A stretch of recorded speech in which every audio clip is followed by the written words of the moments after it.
বলনি দেবে না উমারের যুগ, রাশেদার সেই খেলাফত ফিরিয়ে দেবে না আলোর সমাজ, কেটে কেটে আধার রাত। ব্যথা বেদনার পরে ফিরে আসনি তুমি আপন ঘরে, দিনের আলো তুমি ছড়িয়ে দিতে চলে গেলে মদিনায় মক্কা ছেড়ে। হে রাসূল তোমাকে ভুলি আমি কেমন করে, হে রাসূল তোমাকে ভুলি আমি কেমন করে। খেয়ে না খেয়ে দিন কায়েমের তরে নিজেকে দিয়েছো বিলিয়ে, খেয়ে না খেয়ে দিন প্রচারের কাজে নিজেকে দিয়েছো বিলিয়ে। তায়েফের কাফেরেরা চিনল না এ আলো, দুষ্টু ছেলেদের পিছু দিল লেলিয়ে। পাথরের আঘাতে পাথরের আঘাতে ক্ষত বিক্ষত হয়ে সারা শরীর থেকে রক্ত ঝরে।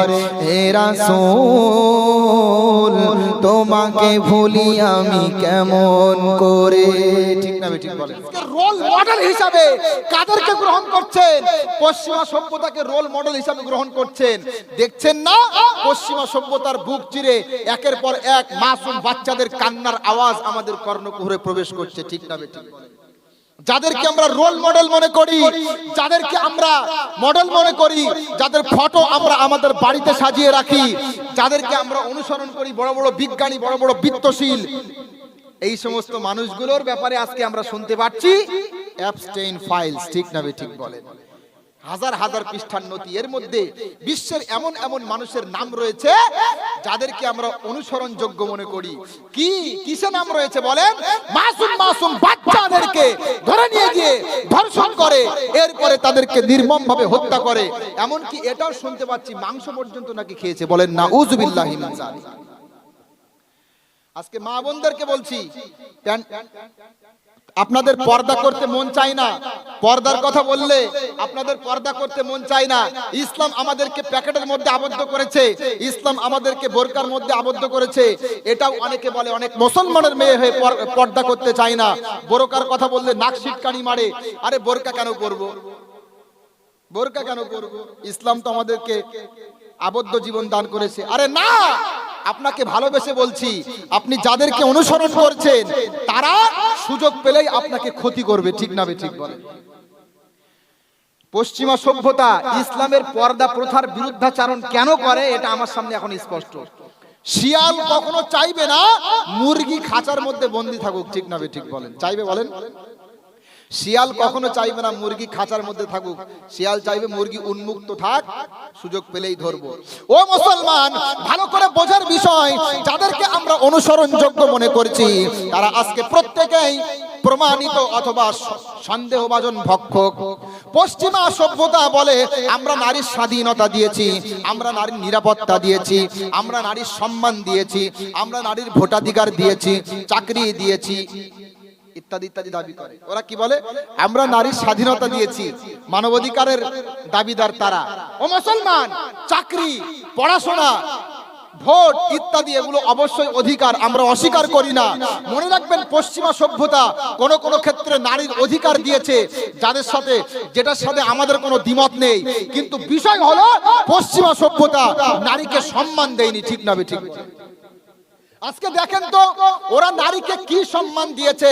পশ্চিমা মিডিয়াগুলো যদি আপনি দেখেন, দেখবেন গাড়ি বিক্রি করতে নারীর শরীর প্রদর্শন, সাবান বিক্রি করতে নারীর শরীর প্রদর্শন, তেল বিক্রি করতে নারীর শরীর প্রদর্শন, বাড়ি বিক্রি করতে নারীর শরীর প্রদর্শন, জামা কাপড় বিক্রি করতে নারীর শরীর প্রদর্শন।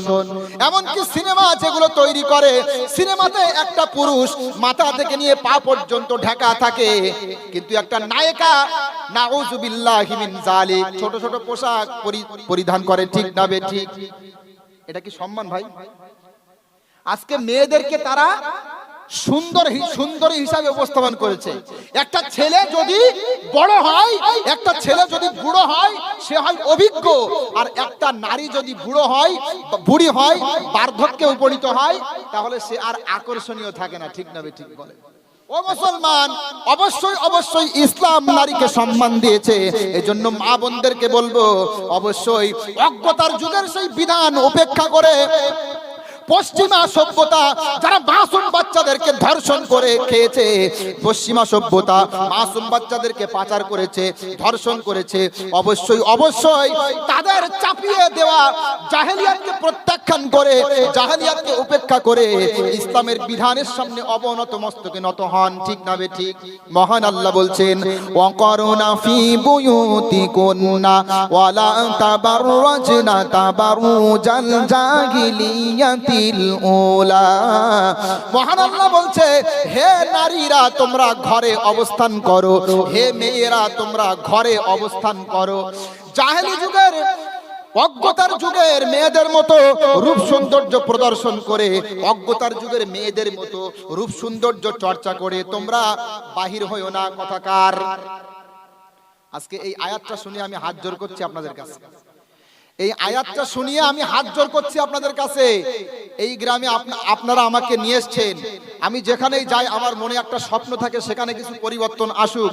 যদি পরিবর্তন আসে, আমিও আল্লাহর কাছে বলতে পারবো, মাওলা রে, রাত্রি জাগরণ করে মাইলকে মাইল পাড়ি দিয়ে অনেক দূরে গিয়েছিলাম, কিছু লাভ হয়েছিল। আজকে হাত জোর করে বলছি, ইউনুস ভাই তো গ্রামের সন্তান, তাই না? আমি হাত জোর করে বলছি, আপনাদের সন্তানদেরকে, মেয়েদেরকে অজ্ঞতার যুগের মেয়েদের মতো রূপ সৌন্দর্য প্রদর্শন করে, পর্দার বিধান লঙ্ঘন করে বাহিরে যেতে দিবেন না। দিবেন না তো? বলেন ইনশাআল্লাহ দেব না? ইনশাআল্লাহ দেব না। বাড়িতে ইয়াং মেয়ে থাকলে রূপ সৌন্দর্য প্রদর্শন করে মাথায় ওড়না না নিয়ে, হিজাব না করে যদি বাহিরে যায়, বলবে মা যেও না। তুমি যাদের কালচার ফলো করছো তারা সুযোগ পেলেই তোমাকে ধর্ষণ করবে।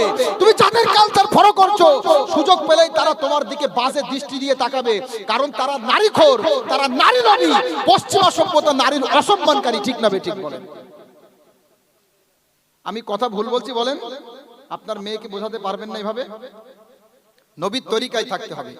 নবীর তরিকাতে সারা জীবন আমি থাকবো, নবীর তরিকাতে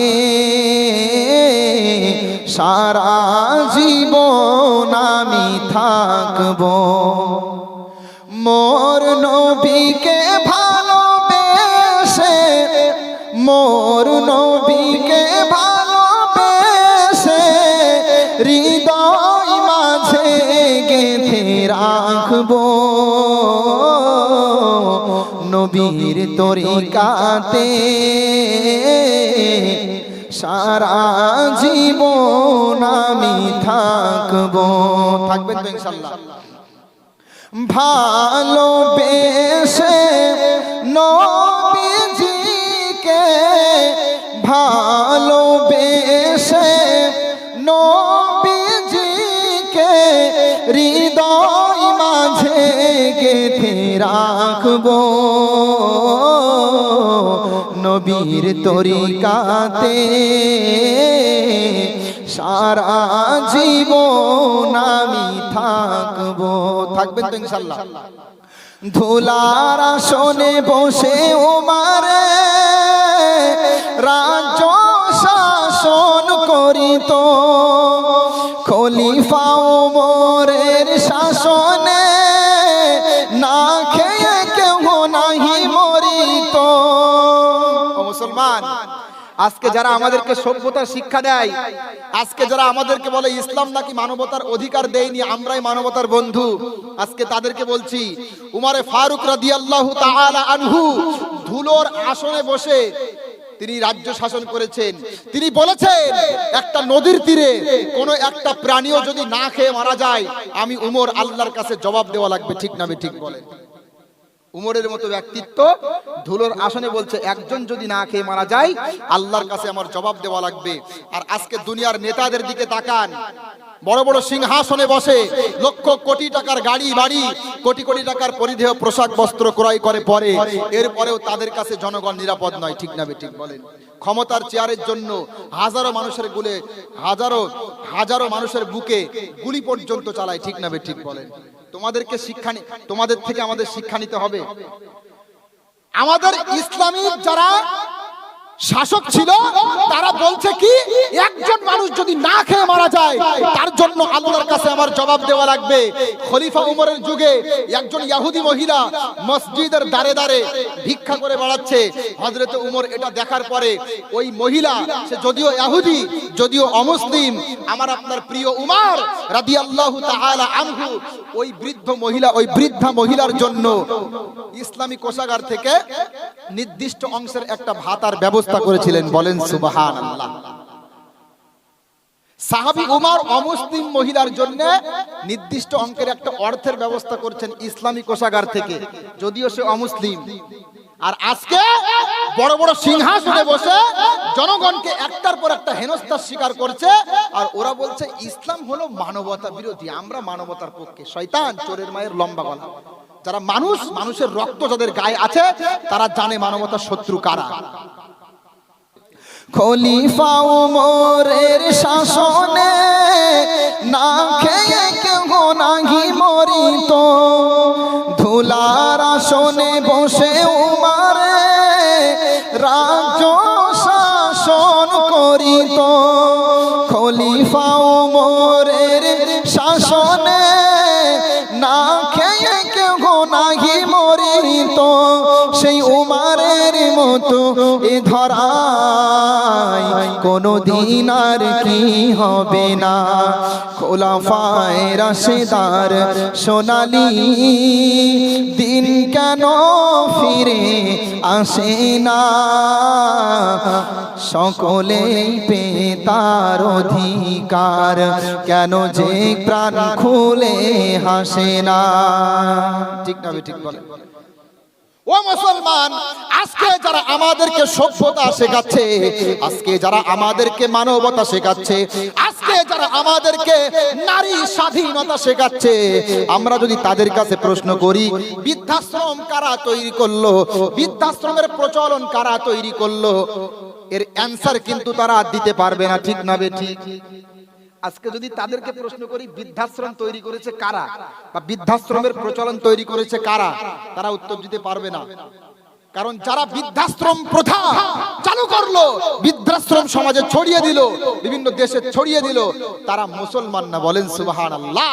আমাদের ইসলাম নারীদের প্রকৃত মর্যাদা দিয়েছে, ইসলামে বৃদ্ধাশ্রম সম্পূর্ণ হারাম। ঠিক না ঠিক বলেন? আপনার আম্মা জান যদি বুড়ি হয়ে যায়, আপনার আম্মা জান যদি বার্ধক্যে উপনীত হয়ে যায়, ও মুসলমান, ইসলাম নারীকে কেমন সম্মান দিয়েছে দেখেন। ও মুসলমান, ইসলামের বিধান আপনাদের ভালো লাগে না, মা বোনদেরকে বলছি, ইসলামের বিধান আপনাদের ভালো লাগে না, অথচ ইসলাম দিয়েছে আপনাদের সম্মান। ইসলাম বলছে একটা মেয়ে যখন বুড়ি হয়ে যায় তখন সন্তান সন্ততির জন্য ফরজ দায়িত্ব হলো ওই বুড়ি আম্মাজানকে ভালোবাসা দিবে, আম্মাজানের সাথে খারাপ ব্যবহার করবে না, আম্মাজানকে নিয়ে বৃদ্ধাশ্রমে রাখবে না। বলেন সুবহানাল্লাহ। মহান আল্লাহ বলছেন, ওয়া ক্বাদা রাব্বুকা আল্লা তা'বুদু ইল্লা ইয়্যা ওয়া বিল ওয়ালিদাইনি ইহসানা। মহান আল্লাহ বলছে তোমার রবের সিদ্ধান্ত হলো এক আল্লাহর ইবাদত করবে, এবং তোমার রবের সিদ্ধান্ত হলো এক আল্লাহর ইবাদত করবে এবং পিতামাতার সাথে সৎ ব্যবহার করবে। পিতামাতার সাথে সৎ ব্যবহার করতে হবে কার আদেশ বলেন? ইসলাম একমাত্র ধর্ম যেখানে এরকম কঠোর থেকে কঠোর বাণী আছে। পিতামাতার সাথে সৎ ব্যবহার করতে হবে। কারোর প্রতি কারো পিতামাতা যদি অসন্তুষ্ট থাকে, আল্লাহু আকবার, আল্লাহু আকবার, ওই ব্যক্তির জন্য জাহান্নাম হবে ঠিকানা।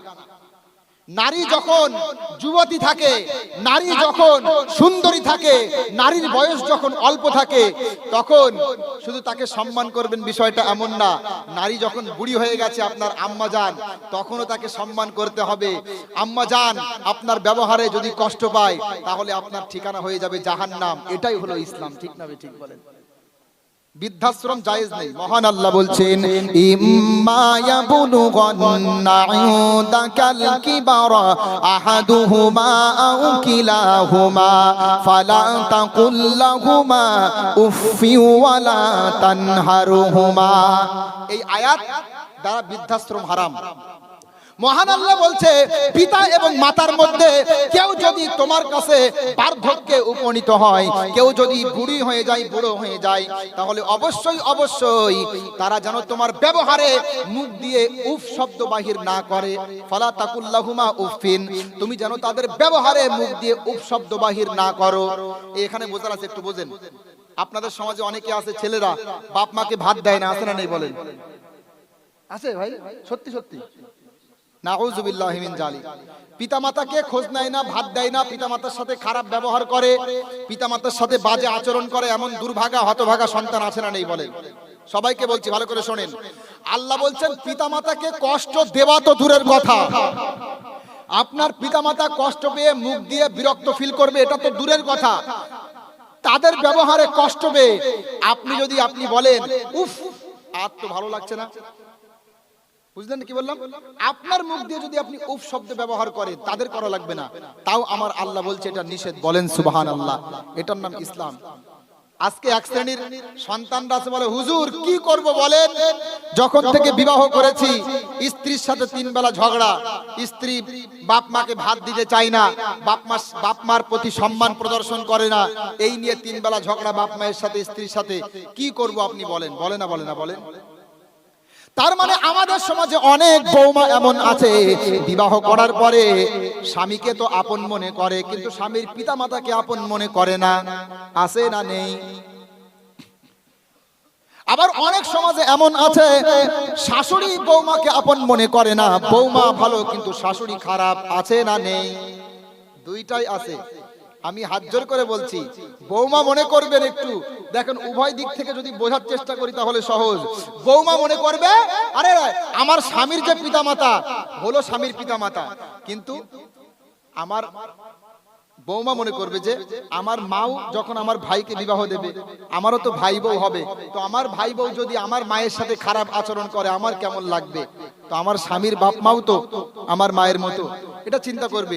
শাশুড়ি যদি দাজ্জাল মার্কা হয়, বউয়ের সাথে খারাপ আচরণ করে, শাশুড়িও চিন্তা করবে আজকে আমি আমার বৌমার সাথে খারাপ ব্যবহার করছি, কিন্তু আমারও তো মেয়ে আছে, আমার মেয়েটার সাথে যদি আমার মেয়ের শাশুড়ি খারাপ ব্যবহার করে তাহলে কেমন লাগবে।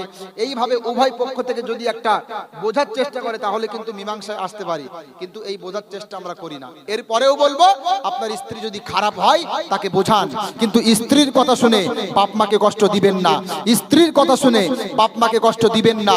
পিতামাতার সাথে যারা অসৎ ব্যবহার করে, পিতামাতার সাথে যারা খারাপ ব্যবহার করে, খারাপ আচরণ করে, তাদেরকে কিন্তু আল্লাহ মাফ করবে না। মহান আল্লাহ বলছেন আনিশকুরুলি ওয়ালি ওয়ালিদাইকা ইলাইয়াল মাসির। মহান আল্লাহ বলছে তোমরা আমার কৃতজ্ঞতা প্রকাশ করো এবং তোমার পিতামাতার কৃতজ্ঞতা প্রকাশ করো। তার মানে এই আয়াতের ব্যাখ্যা করতে গিয়ে মুফাসসিরিনে কেরাম বলেন কেউ যদি পিতামাতার প্রতি শ্রদ্ধাশীল হয় কিন্তু আল্লাহর প্রতি শ্রদ্ধাশীল না, তাহলে পিতামাতার প্রতি শ্রদ্ধাশীল হওয়া কবুল হবে না। আর কেউ যদি আল্লাহর ইবাদত করে, আল্লাহর শুকরিয়া আদায় করে, কিন্তু পিতামাতার শুকরিয়া আদায় করে না, ওই ব্যক্তি আল্লাহর শুকরিয়া করলো এটাও কবুল হবে না। তার মানে দুইটাকেই ঠিক রাখতে হবে। তাহলে বলেন পিতামাতা যাদের বেঁচে আছে মহব্বত দিবেন তো ইনশাআল্লাহ? এই স্ত্রীর কথা শুনে পিতামাতাকে আপন পর করিয়েন না। আজকে অনেক বউ আছে দাজ্জাল মার্কা। কেন বলছি? আজকে অনেক মেয়ে ছেলে আছে শ্বশুর শাশুড়িকে ভালো চোখে দেখে না। মনে রাখবেন আপনার স্ত্রী যদি হারিয়ে যায় কখনো, আপনি আবারও হয়তো স্ত্রী পেতে পারেন, বিবাহ করলে পাবেন। আসল স্ত্রী, আসল না নকল বলেন? আসল না? এই আপনার স্ত্রী যদি আল্লাহ না করুক যদি ইন্তেকাল করে, আপনি যদি আবার বিবাহ করেন আর একটা স্ত্রী হবে, আসল না নকল? নকল। আসল তো স্ত্রী তো আসল হবে, কিন্তু মা যদি একবার হারিয়ে যায়, আপনার আব্বা যদি আরেকটা বিবাহ করে আরেকটা মা পাবেন, সেটা আকল না নকল বলেন? নকল। এমনকি আমাদের সমাজে বলা হয় সৎ মায়ের অপর নাম দাজ্জাল, ঠিক না? ঠিক বলেন? যদিও অনেক সৎ মা ভালো হয়, এজন্য কবি বলছেন মায়ের সেবা কেউ ছেড়ো না, মায়ের কথা কেউ ভুলো না, মা হারালে মাকে পাবে না, মা হারালে মাকে পাবে না। মায়ের সেবা কেউ ছেড়ো না, মায়ের কথা কেউ ভুলো না, মা হারালে মাকে পাবে না। যে মা জগত দেখালো, দেখালো চাঁদ সূরজের আলো, যে মা জগত দেখালো, দেখালো চাঁদ সূরজের আলো, সেই মায়ের মানিক অতি অধম, সেই মায়ের মানিক অতি অধম, দেয় মাকে সে যন্ত্রণা, মা হারালে মাকে পাবে না, মা হারালে মাকে পাবে না। যাদের বাড়িতে আম্মাজান আছে ভালোবাসা দিবেন তো? তো আমি যে কথা বলছিলাম, ইসলাম নারীকে সম্মান দিয়েছে, সন্তান হিসেবে সম্মান, স্ত্রী হিসেবে সম্মান, মা হিসেবে সম্মান। যখন বুড়ি হয়ে গেল তখনও সম্মান। বৃদ্ধাশ্রমে কোন মুসলমান তার মাকে রাখতে পারে না, ঠিক না ঠিক বলেন? অনেক শহর এলাকাতে আমরা শুনেছি মুসলমান তারপরেও আম্মাজানকে বৃদ্ধাশ্রমে রাখে। এটা ইসলামী শরীয়ত কখনো সমর্থন করে না। আল্লাহ বোঝার তৌফিক দান করুক, বলেন আমিন।